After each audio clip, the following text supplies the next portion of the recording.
Hey, what's up? Andrew Kramer here with VideoCopilot.net, and today we're going to be taking a look at creating a great 3D set extension in After Effects. So here's what we're going to be creating.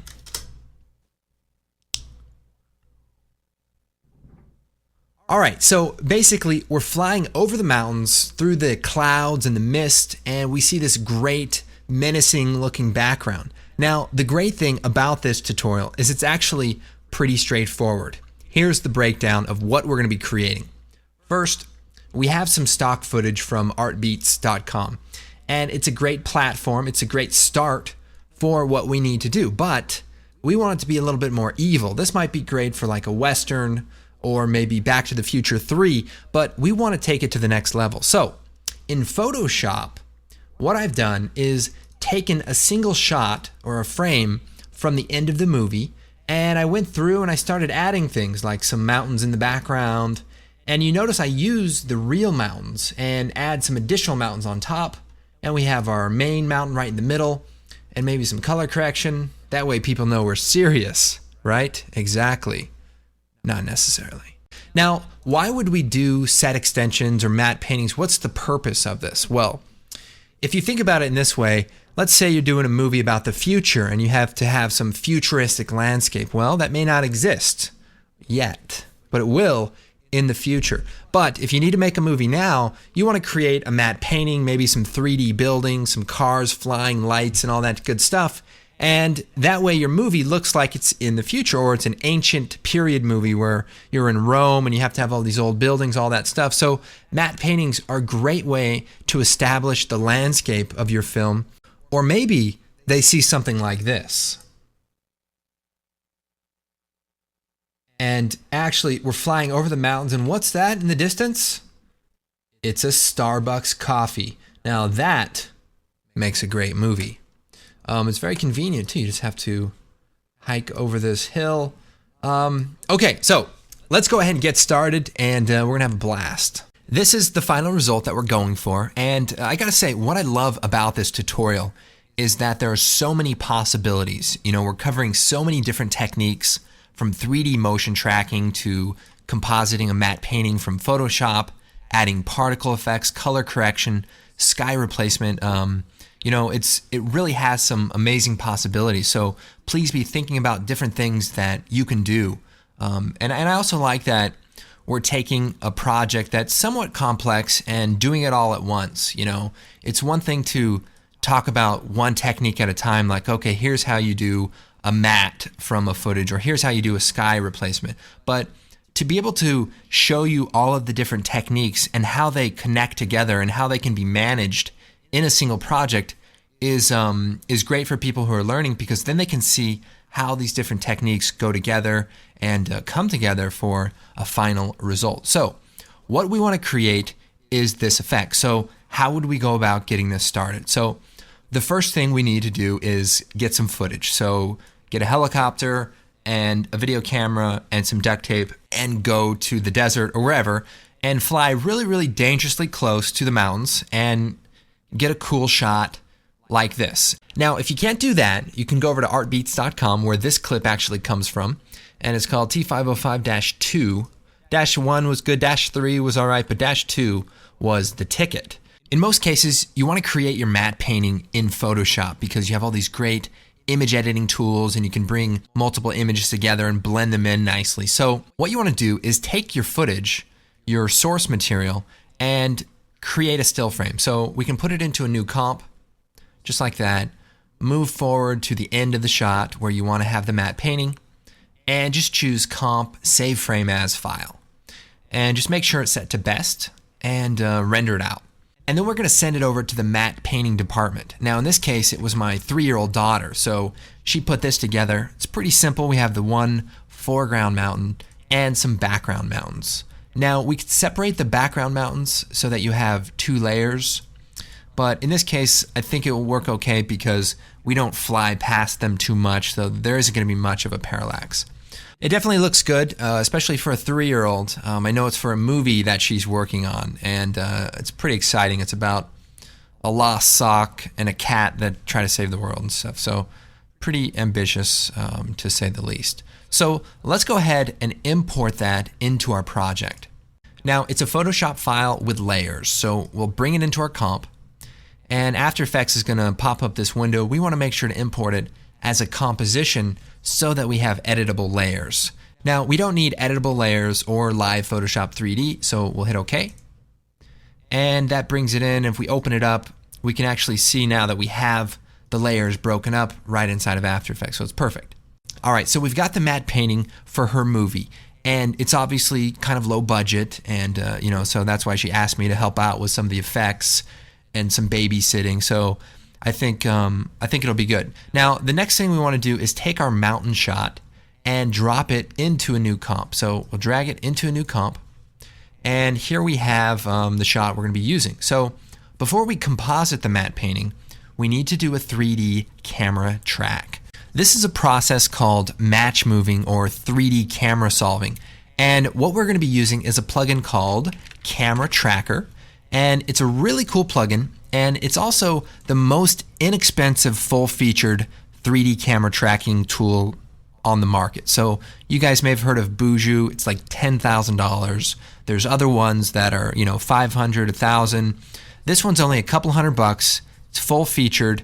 Oh, and by the way, Video Copilot is actually an official reseller of it. So if you click on the Pro Shop, if you buy it from us, it actually helps to support us. So definitely check it out. Match moving is one of those essential things. So match moving basically allows you to take elements and composite them in 3D space to match the camera. So hopefully you'll use it to create something better than this, but this is the basic idea. Now, in the case of our mountain shot, we want to be able to composite things in 3D space. So it's great for motion graphics, but it's also great for, visual effects. All right, using Camera Tracker is really easy. So first thing, make sure your comp is set to full resolution so that the tracking will be as accurate as possible. So the first step is to click Track Features. Now, this will take a little bit of time. It's going to track all the way forward and all the way back. So depending on how long your clip is, it'll take a couple of minutes. Okay, so Camera Trackers track 2D points throughout the clip. So the next thing we're going to do is click Solve Camera. Now this goes pretty quick and gives you some information. Solved, everything's in good shape. We hit OK. Okay, so now we have some 3D points, but the final step is to create a scene with a camera. So if we click Create Scene, so now we actually have a 3D camera. So if we fly through this, we can see we're flying past this null object and it's actually in 3D space. So this is pretty much, the main idea, but Camera Tracker, like I said, is pretty much a full-featured 3D tracker. So we can do a lot of other cool things. For example, if we move forward through the clip, there's a bunch of 3D points. So remember, if you click on the name Camera Tracker, all of the data will pop up. So what I want to do is create a null object into some of these points in 3D space. So I'll click on one of the points, and then I'll hold down Control and click on it again, and I'm going to choose Create Null Object. So now if we look closely, there's a null object at that point. So Camera Tracker has its own 3D point viewing, but in order to actually access it through After Effects, we need to create some null objects. So we can see that that null object is now in 3D space and we can access it and tie things to it.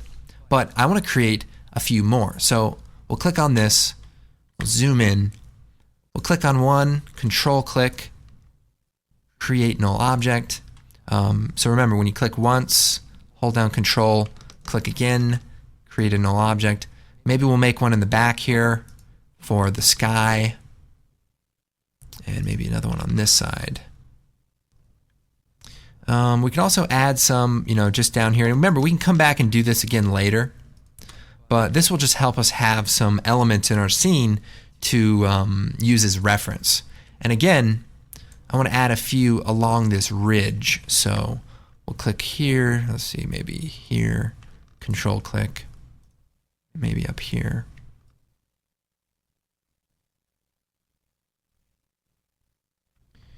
And maybe a few.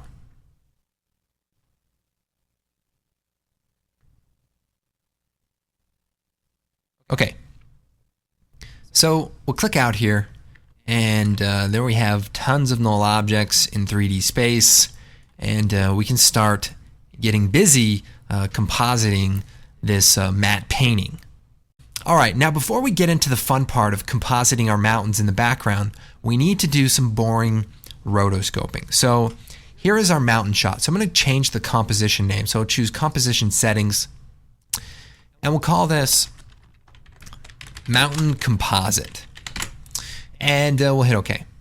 Now I need to create a matte of this foreground mountain, because if we're going to be adding stuff into the background here, we need to make sure that these mountains are in front during the shot, because if we put something right here, these mountains won't obscure it. So what I'm going to do is come over here, we have our mountain composite, and I'm going to choose Edit, Duplicate.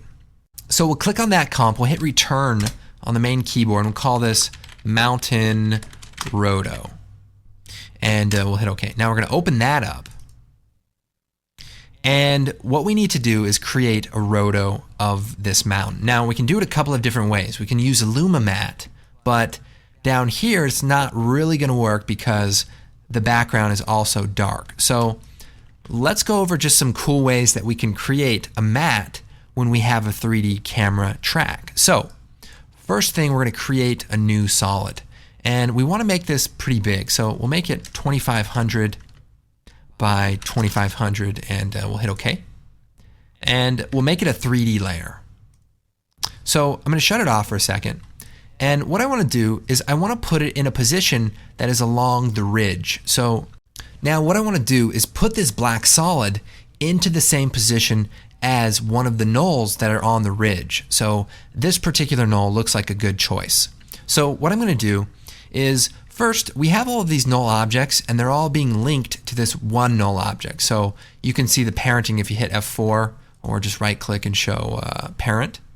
And what I want to do is just set that to none, because we're not going to be moving around the world space of the orbit. So we don't actually need to have that. But I'm going to take this first null, hit P, select the position, choose Edit, Copy, take that black solid, hit P, select the position, and choose Paste. So now if we turn that layer on, maybe we could add a grid effect to it.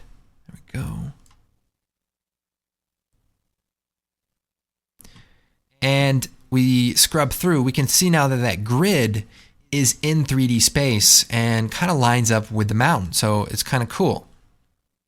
But we're actually going to use it as kind of a roto matte. So I'm going to rotate it a little bit.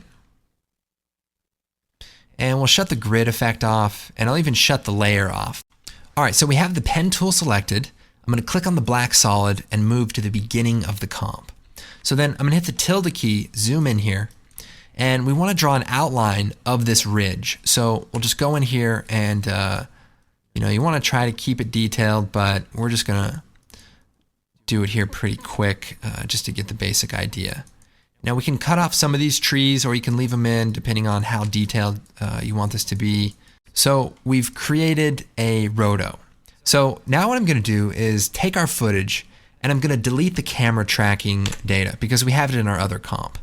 And then I'm going to bring it up to the top here, and I'm going to hit F4, and I'm going to hit the track matte here, and we're going to set it to alpha matte. So what that does is cuts out the area so that we have transparency. Okay, so we can look at this right now, and it's a pretty good job of rotoing it out, but then we can start seeing the background there. So we want to try to fix that as best we can. So if we hit M, we can click on the mask path here, and we can keyframe it. So it's kind of okay in the beginning, and then it starts getting a little bit messed up towards the end. So we can maybe double click on the mask here and try to scale it over so that it fills in this area. And we can even just start moving some of these points around. So maybe select a group of them here, slide them over. We want to get this a little bit tighter. Same thing, these points. So we'll just grab a chunk of them here and just try to move them over to line up. And again, you should probably spend some time doing this because you want to have a nice, clean roto for this edge. This is pretty good. It's pretty close. Now, the thing about this clip, if we take this footage again and duplicate it, we'll put it on top. The thing about the clip is it actually has a natural luma matte because we have this dark area and we have this light area. So what we can do is take it and recomposite it on itself to bring back in some of the little details of the edges. So here's what we'll do. We'll choose Effect, Key. We could do a Luma key, and we'll key out the brighter pixels. So if we solo this, we can turn the threshold up here, and we can see, these edges being reintroduced. So that looks pretty good. Now we have one little problem, and that is, we're re-adding in some of this other stuff. So I'll talk about how we're going to deal with that. Now we might even do a color key here. So we could do key, just a simple color key, click on that and try to punch that out. And that does a nice job of getting some of those other elements. So you can set the feather to maybe 1, and that's nice. But it's still important that we have our other layer keying out this middle part. So what I want to do though is I want to add this back on top. So we'll take the pen tool here and we're simply going to draw a mask around this the part excluding this middle ridge. So maybe right across here. I'll set the mask color to red. Okay.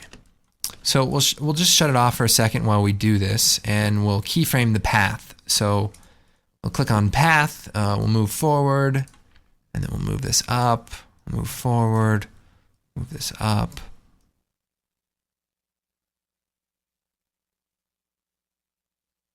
So looks pretty good. Okay, so we'll set that to add. So all we're doing is adding this part back on top.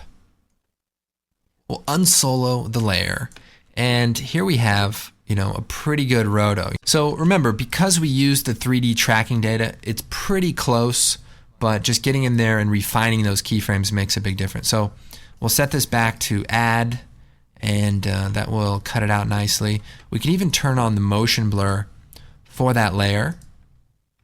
And if we look closely, the edge will actually have some directional motion blur, so it's kind of nice. Now, we've recomposited this top part back on, but let's make sure we feather the edge so we're not introducing any artifacts. So maybe subtract the mask just a bit.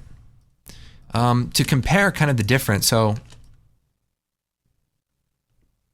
as we look at this edge and we compare it with the original roto, it's kind of smooth, but then we add back in that detail by using that Luma key, and it does a really nice job of preserving the detail. So this is our roto, and I think we could do better, but I think we could also do a lot worse. But I'll let you guys worry about that.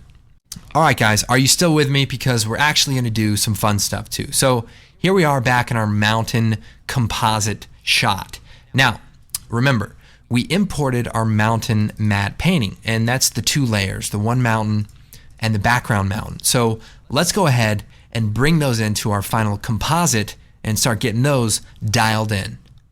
So let me take these 2 layers. So the top layer, we'll call this mountain, and we'll call this background mountains. And we'll take the 2 layers, hold down Shift, and we'll choose Edit, Copy, and then we'll jump over to our composite, and we'll just choose Edit, Paste. So we've got our 2 mountain clips. That looks amazing. So we'll keep going. Let's clean this up a little bit. So first of all, hold down Shift, and let's unparent all of the null objects from the world transform, and that will just make sure we have an absolute position value. And then I'm going to take all of the null objects, and I'm going to hit F4, and we're going to turn on the shy switch.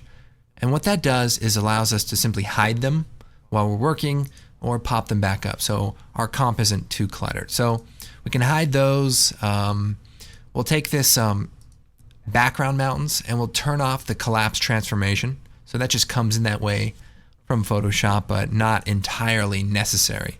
Okay, now we did just create our mountain roto comp. So if we take that, drag that into our comp on top, and now you can see the purpose of that. It allows the background matte painting to look like it's actually behind these foreground mountains. So again, we'll shut that off for the moment while we set this comp up and try to get everything dialed in. We want our mountains to be in 3D space, so we'll turn them into 3D layers. So we'll click on the 3D layer switch, and they've gone somewhere far away. That's okay. We're going to unshy our null objects from our tracking data, from our 3D tracking data, and we'll find the null object that is on this back mountain. And I think it was one of the first ones we created. So here it is right here. And we can even hit return and call this, main mountain, so that we know that that track marker is that position. I'm going to hit P, click on the position, and then choose Edit, Copy. And then we can hide them. Then I'm going to click on our main mountain, hit P, click on the position, and choose Edit, Paste. So now our mountain is in the position of that null. And if I move around, it kind of looks like it's in 3D space. So let's go and scale it up a bit. And we can move it into position. Just be careful not to move it out of the realm of that position, otherwise it will look like it's floating, and we don't want that. So we'll scale it up here. And so now we've kind of got something going on. Now we'll shut the back mountains off for a second. We'll turn on our roto. And, we've got the workings of a cool looking shot here. So now one thing I want to do is a quick color correction on our original plate. So we'll choose Effect, Color Correction, Tint. It's at the bottom there. And we'll also add a Curves adjustment. So what I want to do is try to match the color to our mountain. So we'll just bring that saturation down and maybe even add a little bit of green by taking out a little bit from the red channel. So if we just, So that's pretty good. And then I'll take these two settings, copy them, and paste them onto our roto layer. So I'll hit paste. And so that way they'll look good. Excellent. So now we have our back mountains, but we want to use the null object that's on this back mountain right here. So we'll unhide them for a second. I use Control and the up and down arrows to kind of scroll through. And there it is. We'll hit P, select the position, edit, copy. Take our back mountains, we'll turn it back on, and we'll choose Edit, Paste. So there they are, looking good. Now, I'm going to take the back mountains and we'll scale them up, shift them over here, and I'll just kind of move them into place. Now, I want to make sure that I see a little bit of the real mountains in the background right here, and just kind of get the basic position into place. Okay, so this looks pretty good, but we need to integrate the mountains a little bit better with our plate. So what I'm going to do is create a new solid, and this will just be a regular solid that is the same as the comp size. And we'll hit OK, and we'll put it right above the back mountains. So if we shut these two off and click on the black solid that we just created, let's make it a 3D layer, and then we'll take the position of the back mountains and we'll copy it and paste it to the position of the black solid. And this is similar to the roto technique that we used earlier. So I'm going to scale this up, and then I'm going to add a mask to it. So I have that black layer selected. We're going to zoom in, and we want to draw a line along the ridge of these mountains. So we'll just go in there. The more detailed, the better, but again, we're just going to get through it here. So we'll just create a shape, and so now we have just this black solid that is right there. So if we turn on our back mountains, we can now use the track matte for the black solid. So if we set it to alpha inverted, it will use that layer as a track matte. So we can see that it looks a little too smooth though. So what I'll do is I'll take that black solid, hide the masks, and we'll come over here and we'll type in rough, and we'll take the rough and edges effect, put it on the black solid, and we'll bring the scale down a bit. And we can see it kind of gives it these rough edges, and we can turn up the sharpness, maybe make the border a little smaller, and we just want to try to match, the roughness of these other layers. So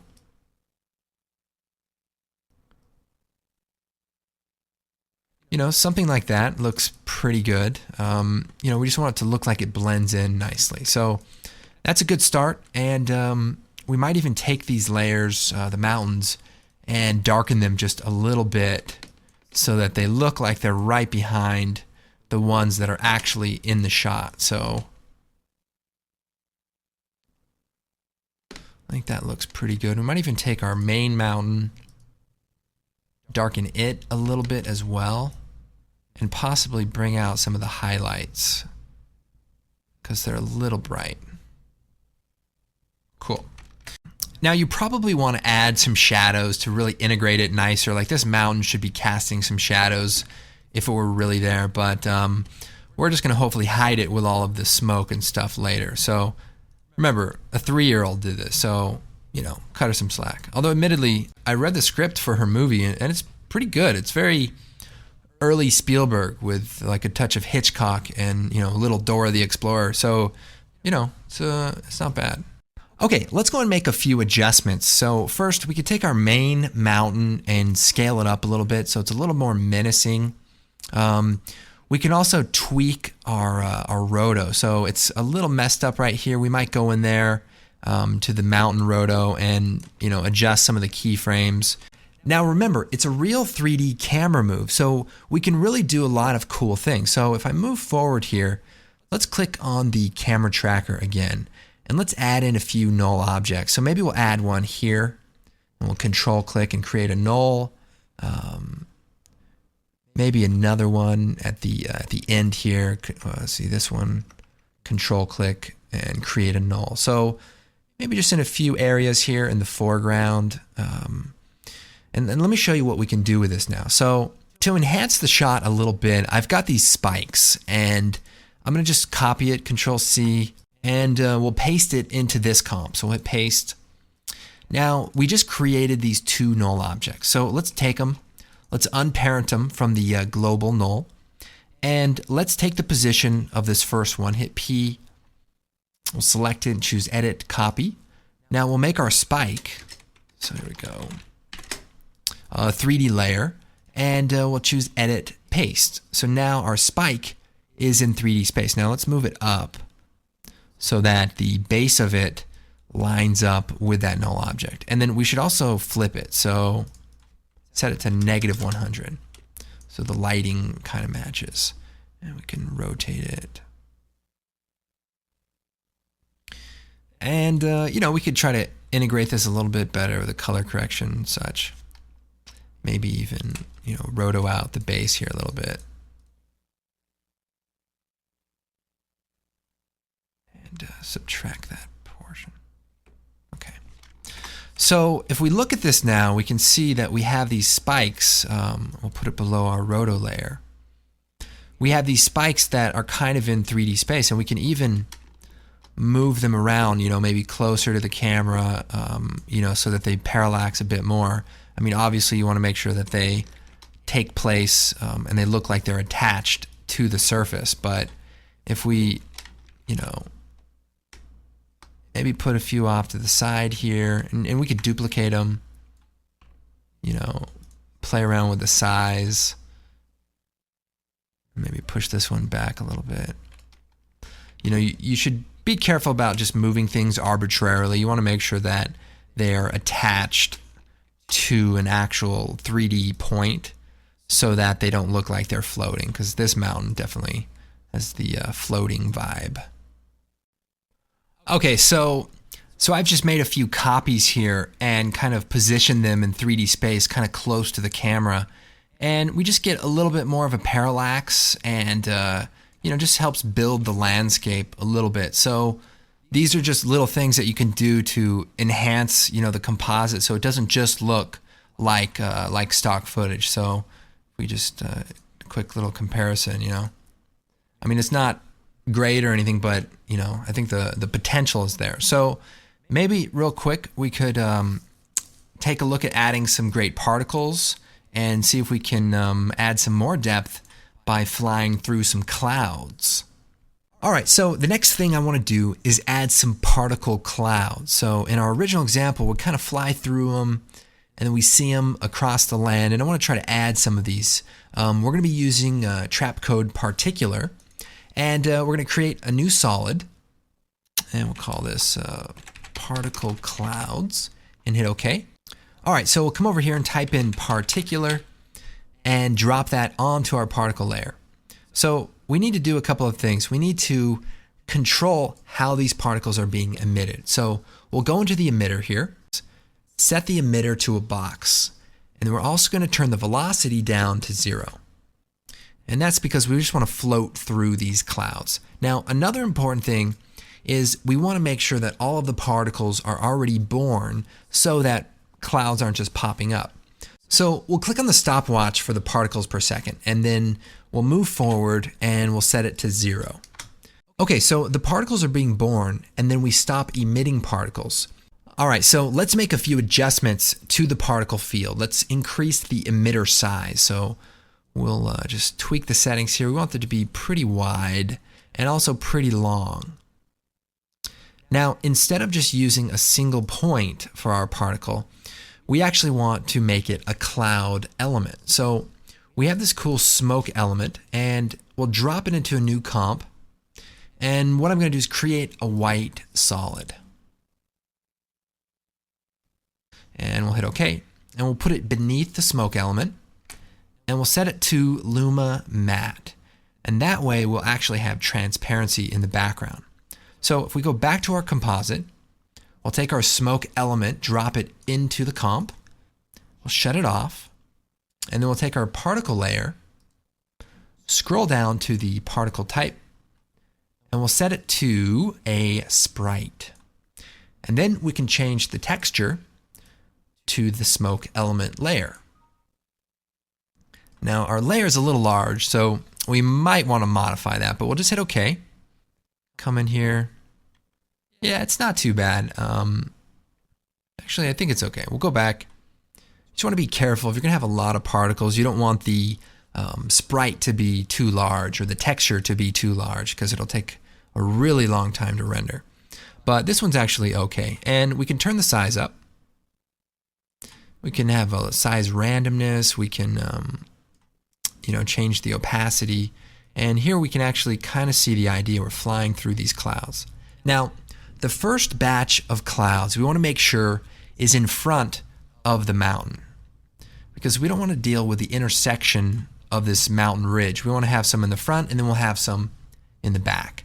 So this is pretty good. I might move the particle emitter position down a bit. And, that's pretty good. Might increase the depth. Nice. Now we can even rotate the particle field. So let's see if we narrow this down so it just looks like a nice field. But we can actually rotate it to match the alignment of the camera. And we can do that through the world transform. So we have rotation of the entire particle system. So this one actually rotates it in the direction we want. So we want to tilt it up a little bit. And then we can increase the height. And now if we want to make it more dense, we could come in here to this first keyframe, which is set to 100 particles per second. We can set it to maybe 150, and it'll just make it a lot more dense. And we can even change the random seed to find one that looks a little bit more uniform. So that looks nice. Now the particles are probably a little too dense, so we'll bring the opacity down a bit. And we should turn the life up to about 10 seconds so that they don't just shut off midway. Cool, so this is looking pretty good. Now, one of the things that can happen sometimes is the particles can just pop off as they hit the camera. So for that, we want to go into the visibility and set the near start fade a little bit higher. and that way they start fading out a little bit sooner. So if you're actually going through a three-dimensional cloud, which we are not, you would imagine the density would decrease as you get through it. So if you're halfway through the cloud, the density should maybe be about half. So we kind of fake that by setting the near start fade to a little further along, so the cloud starts fading out a little bit before it actually goes through the camera. So that looks pretty good. But now I want to create an additional particle field. So we'll take our same layer, choose Edit, Duplicate, and let's put it below our rotoed mountains. And then I'm actually going to move the position to be in front of the mountain. So we have our X, Y, Z position. We move the Z position forward. Check it out. Our clouds are now kind of far away. And this is going to be really cool. So now we just need to tweak where this particle field extends to. So we can make it maybe a little longer in the Z space. So we'll pull it out a little further here. Maybe a little wider. And maybe we want to add more particles. So again, we'll double click on that keyframe, maybe set it to 250. And that looks nice. Or maybe even more. Let me show you this other cool tip. Let's set this to like 400. So one of the things that happens with this technique is these far away clouds are just way too dense, but my foreground ones aren't dense enough. So we're going to use the visibility to help solve that problem. So we have our far fade and far vanish. So let's set the far start fade to like 1500. That's really close. And then set the vanish to 2000. So we can actually start seeing that makes a difference. So as we move this value closer, we can start cutting those particles out. It basically works by calculating the distance from the camera. So the further away ones will start fading out a little bit sooner, and that way we can make them, more dense in the foreground, and that just gives us a little bit more control over the density of our clouds in the background. So this is a good start. We might play again with the world transform, maybe move it down just a little bit so that it's right in that area. And we could probably push it away from the mountains a little bit. There we go. Okay, so we can increase the particle size to make them a little softer, and I would say this is looking pretty good. Maybe we'll move the background clouds down just a little bit more, and that way we can still see our faraway mountains, but that's just something you can adjust till it looks right. Now we've added this haze, so we want to go ahead and do some color correction. So we'll add a new adjustment layer and some curves, and then we'll just start tweaking the contrast a little bit. Now we can make it nice and evil by bringing all the red out and just cooling it off, maybe add a little blue into it. Something weird about the density of this background, so let's tweak the random seed till we find one that's maybe a little more even. Like, that's nice. And yeah. So finally we might do a sky replacement. So how that's going to work is we'll come down here to the bottom layer of our footage, and let's quickly do a luma key to cut the background out. So we'll choose Effect, Keying, and we'll do a luma key again, and we'll key out the brighter, and we'll just tweak this until we just see that mountain edge get cut off, and we'll feather it a touch so it's nice and smooth. Cool. Now we may have to deal with this. Let's see. Okay, so that looks pretty good. We've got a little bit of stuff up here we should deal with. Quick way to deal with that actually will just be to roto it out. So if we hit M, and we can just hit subtract, and we'll keyframe the path there. And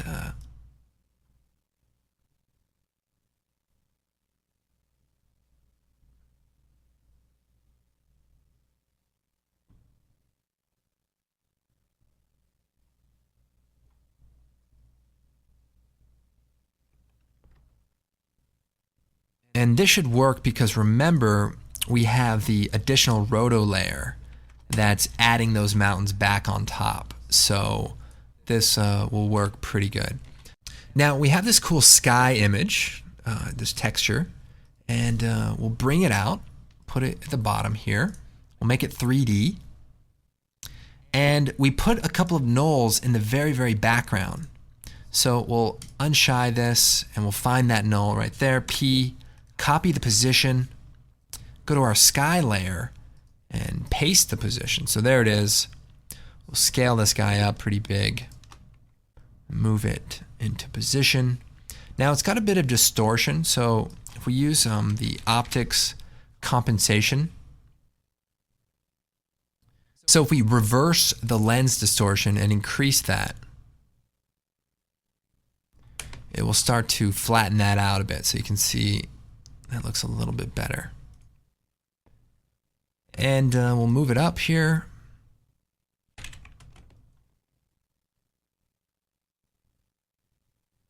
Now we need to brighten it up to match our background mountains. So we'll choose Effect, Curves, and we'll just bring this up pretty bright. Careful not to blow it out. We want to keep some of that detail, but it definitely needs to be pretty bright to match.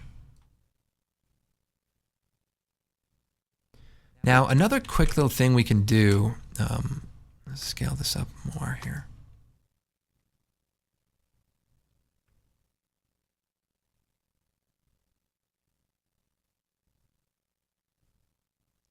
Is we can blend the background back in with the shot. So check this out. If I take the very edge, very close to the mountain, and create a mask,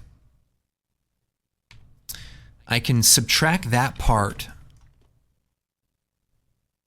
from the footage and even feather it out a little bit. Now remember, we have that lens distortion on, so we need to adjust our mask a little bit. So we'll just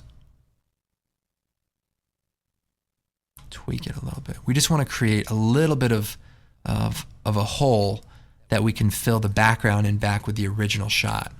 So if we take our footage and duplicate it, and it takes a little bit longer because we have that camera tracking data on it, so we'll just delete that from the copy and then put this at the very bottom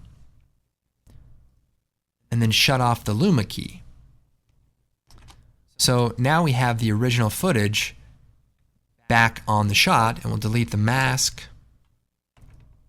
So to show you what I have here, we got the original footage, we've got the sky, and now look at the sky. The sky is kind of cut out a little bit so that it blends in the original background, so we can see the real horizon.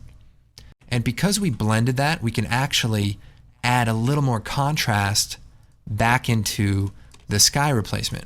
So it still looks pretty good because we don't have that hard kind of contrasting edge, you know, that goes next to the mountain, but instead it's feathered, so we can, you know, get a little more contrast into our sky. Not that we need to necessarily, but it's supposed to be menacing. Nice.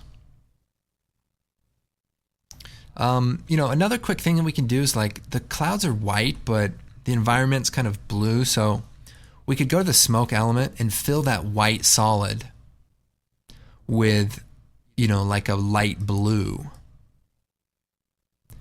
And maybe I'll freeze that or lock that. So if I go into the composite real quick, you can see it's a little too blue, so then we can tweak it and then it'll update. So you can see the difference here. That's pretty white.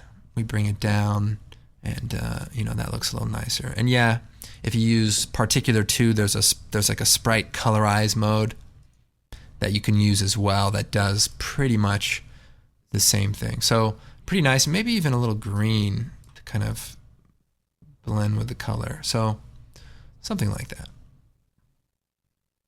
All right, let's go and take a look at what we have and see if we need to do anything else. Okay, so here it is.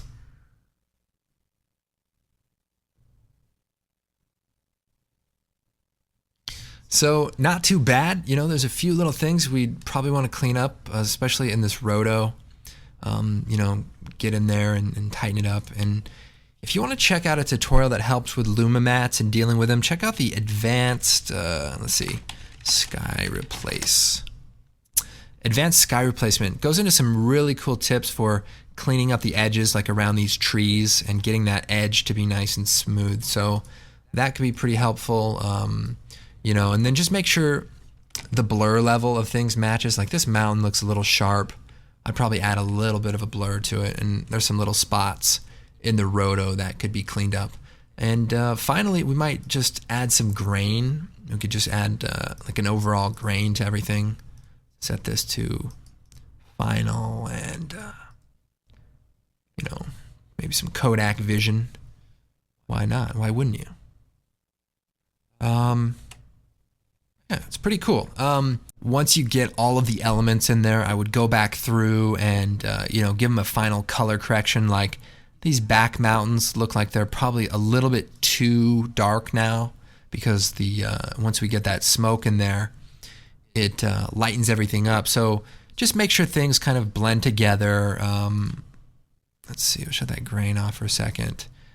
You want everything to seem realistic, like it's part of the same scene. And you know, when you have things pop out or look too contrasted, you know, you want to look at like black levels and things, and make sure you have some continuity. So just going through one last time, making sure things look a little nicer. Even with our front mountain, you know, you could color correct the base of it to be kind of washed out, and then maybe the top of it could be more contrasted because it's higher than the elevation of the cloud. So a lot of little things that you can do to you know, enhance the comp and you know, just make it that much better. So remember, I used the clip from Artbeats, and they have a library of tons of stuff. There's another comp that I created of this castle, and I posted it on the blog, got some really good tips and feedback, and one person had a great idea to add some torches kind of on the edge there. So this shot, make some space here. You can see, here's the original shot. So we're flying over, and literally it's all the exact same techniques. We have to create a roto for these foreground mountains. In this case, I had to do it for 2 separate layers. And that way the part of the, you know, castle is kind of behind that stuff. We added some torches. We even added some pieces of the castle that are on that back mountain. So it looks pretty cool. We've got the sky replacement. Even have a little moon in the clouds. So all the same kind of stuff, but it's amazing just how different you know, things can turn out. And you know, you spend some time on the design in Photoshop, then you could come in and you know, get it to look the way you want. So make this look a little more menacing, I guess. Maybe desaturate it just a little bit. Anyway, you know, you just want to tweak things to death, but I hope you guys get the idea here and learn some cool things. I'll keep working on this even after we're done with this tutorial. Anyway, I'm Andrew Kramer. If you guys want to discuss this, or if you have ideas or examples, check out the forum. We've got a lot of great people on there. And of course, the blog, we do you know, lots of cool tips and tricks and project files. So, you know, check that out. And of course, help support the site. You know, we've got some great products. We've got optical flares, some really cool lens flare tools, and not to mention Action Essentials 2, which we actually use some of the fire torch elements in this castle shot. So these elements are right out of the Action Essentials collection, and they just go a long way to make things look more realistic. So there you go. I am Andrew Kramer. Thank you so much for watching. You know, I hope you guys enjoyed it. We will see you next time.